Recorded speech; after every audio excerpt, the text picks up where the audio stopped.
Of electric potential energy for continuous charge system. ठीक है, अब पहले क्या था, डिस्क्रीट चार्ज था, मतलब एक पॉइंट चार्ज Q1 था, दूसरा Q2 ला रहे थे। अब क्या है, एक स्फेरिकल सेल पे यूनिफॉर्मली डिस्ट्रीब्यूटेड है, इस तरह से प्लस प्लस प्लस प्लस पूरे में फैला हुआ है।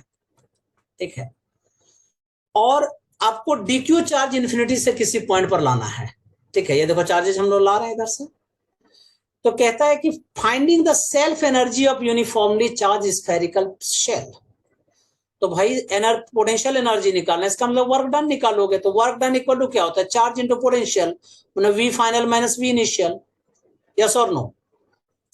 तो DQ फाइनल क्या है वो अभी निकालेंगे, तो KQ upon R, radius R है, और इनिशियल कितना था, 0। तो I can say that KQ DQ upon R। Yes और नो? अब हमें टोटल निकालना है, तो हमें क्या करना पड़ेगा, इंटीग्रेट करना पड़ेगा। तो total work done is equal to integration of KQ DQ upon R, कहां से कहां तक, Q इक्वल टू 0 से लेकर चार्ज तक। और टोटल चार्ज क्या है, कैपिटल Q। अब इसको सॉल्व कर लीजिए, K is constant, R is constant, Q DQ का इंटीग्रेशन क्या हो गया बेटा, Q square upon 2 from 0 to capital Q। अब higher limit and lower limit, so you know K into capital Q square upon 2R. So you can say that potential energy, या इसी को self potential energy कहते हैं, और work done is equal to K into Q square upon 2R।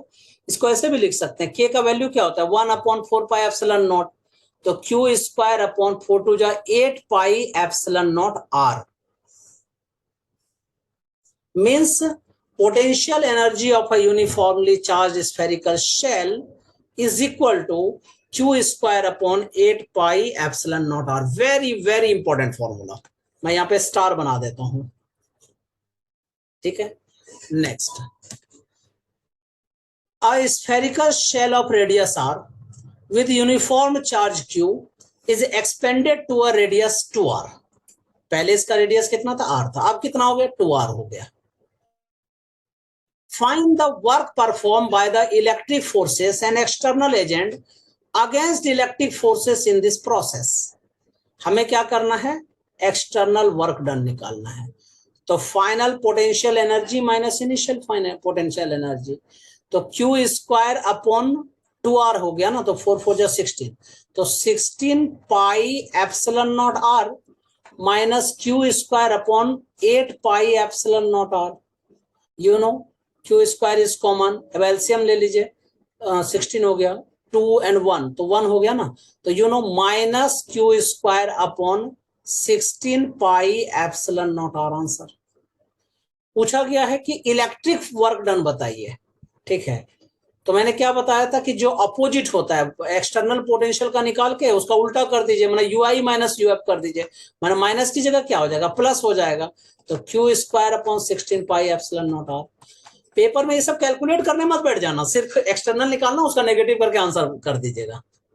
Next, two non conducting hollow uniformly charged spheres of radii R1 and R2। इसका radius कितना है बेटा, R1, इसका रेडियस कितना है, R2, with charge Q1 and Q2 respectively. इस पे charge कितना है, Q1, इस पे चार्ज कितना है, Q2, और इन दोनों के बीच डिस्टेंस कितना है, स्मॉल r है। Find out the total energy of the system, कहता है टोटल एनर्जी निकालो। तो मैं कैसे निकालूंगा, U total is equal to, इसकी पोटेंशियल एनर्जी कितनी है वो निकालिए, फिर इसकी कितनी है वो निकालिए, फिर इन दोनों के बीच में कितना पोटेंशियल एनर्जी है वो निकालिए, जो हम लोगों ने किया था, W1 plus W2 plus W3, देखा यूज हो गया ना। ठीक है, तो इसको मैं कैसे बोल सकता हूं कि U सेल्फ निकाल लो, टेक्निकल वर्ड बोल रहा हूं मैं, प्लस U इंटरैक्शन निकाल लीजिए। U सेल्फ का मतलब क्या होगा, इसका निकालो फिर इसका निकालो, और इंटरेक्शन का मतलब क्या होगा, दोनों के बीच में जो इंटरेक्ट हो रहा है।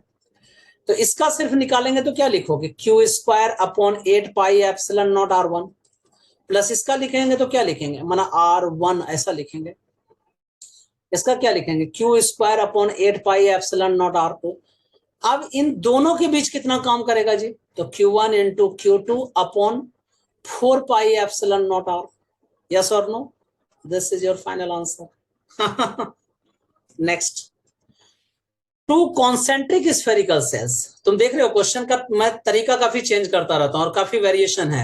मैं इसलिए बार बार कहता हूं बेटा क्वेश्चन डेफिनेटली कीजिए, तभी आप एवरी टाइप के क्वेश्चन कर पाएंगे, अदरवाइज अंधेरे में मत रहो।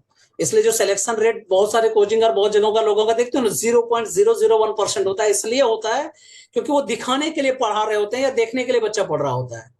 मैं फिर बताता हूं, सिलेक्शन रेट अच्छा होगा अगर रियल में जिसको पता है कि मैं मेहनत करना चाहता हूं और उसमें वर्क करे, वो पक्का सिलेक्शन होता है। Two concentric spherical shells of radius r1 and r2 where r2 is greater than r1, वो दिख भी रहा है, ठीक है। Are having uniformly distributed charge q1 and q2 respectively. इस पे q1 है, इस पे q2 चार्ज डिस्ट्रीब्यूटेड और यूनिफॉर्मली है, इस वर्ड पे ध्यान दे दीजिएगा। Find out the total energy of the system, same उसी तरह से। तो U total is equal to क्या लिखोगे, यू सेल्फ, तो पहले वाले का सेल्फ 1 हम लोग लिख सकते हैं, plus you self 2 plus you interaction.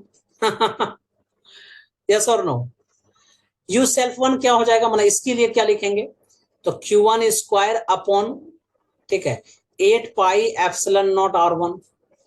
You self 2 इसके लिए लिख रहे हैं तो q2 square upon 8 pi epsilon not r2, इन दोनों के बीच में तो q1 into q2 upon 4 pi epsilon not, और जो फाइनल रेडियस होता है, बड़ा जो रेडियस होता है उसी को लेते हैं ना, r2। इसी चीज में बच्चे बहुत गलतियां करते हैं, इसलिए मैं इसको हाईलाइट कर रहा हूं। बहुत बच्चे कहते हैं कि सर ये जो लिखते हो ना, यही यही यही इसी में खेल है। बहुत बच्चे क्या लिख देते हैं पता है, सर दोनों के बीच में डिस्टेंस r2 माइनस r1 होना चाहिए ना। देखना बहुत बच्चे यही करते हैं गलतियां, वो कहते हैं सर ये वाला डिस्टेंस लोगे ना r2 माइनस r1, नहीं। क्यों, क्योंकि पोटेंशियल एनर्जी में क्या लिखते हैं हम लोग, सेंटर से लेकर टोटल तक का डिस्टेंस निकालते हैं, तो इसलिए q1 q2 upon 4 pi epsilon not r2। Clear. So now coming class में डिस्कस क्या करेंगे हम लोग, ये लेक्चर अब फिनिश हो चुका है। कमिंग क्लास में सीखेंगे कि एरिया वेक्टर क्या है, एरिया को किस कंडीशन में हम लोग वेक्टर बोलते हैं, फिर सीखेंगे कि इलेक्ट्रिक फ्लक्स क्या होता है। और एक इंटरेस्टिंग चीज, इसमें थोड़ा कंट्रोवर्शियल चीज बताऊंगा, बहुत सारे ना टीचर के बीच में कंट्रोवर्सी होता है। इसमें क्या होता है कि अगर मान लो किसी भी इसमें किसी भी एरिया में अगर number of field lines pass कर रहे हैं, जितने नंबर ऑफ फील्ड लाइन पास कर रहे हैं इसको इलेक्ट्रिक फ्लक्स रहता है, ये बात तो समझ, ठीक है। बहुत लोग कहते हैं कि नंबर ऑफ फील्ड लाइंस जितने पास होते हैं ना, तो चार्ज उतने पास हो रहे हैं, चार्ज भी उसी डायरेक्शन में थ्रो हो रहे होते हैं। क्या ऐसा है क्या?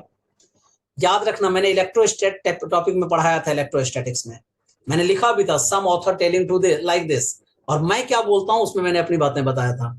फर्स्ट लेक्चर को जरूर देखिए, उसमें ये सारी बातें मैंने डिस्क्राइब करके रखा है बेटा। फिर डिस्कस करेंगे what is the Gauss theorem, ठीक है। फिर derivation of Coulomb's law from Gauss theorem, ठीक है। कूलम्स लॉ को हम लोग गॉस थ्योरम की हेल्प से कैसे डराइव कर सकते हैं, और भी बहुत सारी बातें हम लोग चीजें आगे हम लोग डिस्कस करने वाले हैं। मजा आ रहा है तो एकदम अच्छा से क्वेश्चन करो बेटा, और याद रखिएगा जहां से ज्ञान मिले आराम से लीजिए और ज्ञान के लिए काम कीजिए, सिर्फ फैक्चुअल बातें मत पढ़िए, ठीक है। और अपना द बेस्ट दो, मैं अपना द बेस्ट दे रहा हूं, तुम भी अपना द बेस्ट दो। और हम लोग चाहते हैं कि बहुत जल्दी, ठीक है, जो नीट वाले हैं वो अच्छे मेडिकल कॉलेज में हो जाइए, और जो इंजीनियरिंग वाले हैं वो मेरे कॉलेज में आइए, ठीक है, और वो भी अच्छे ब्रेन वाले आइए, सभी को नहीं आना है, ठीक है। Okay bye, best of luck.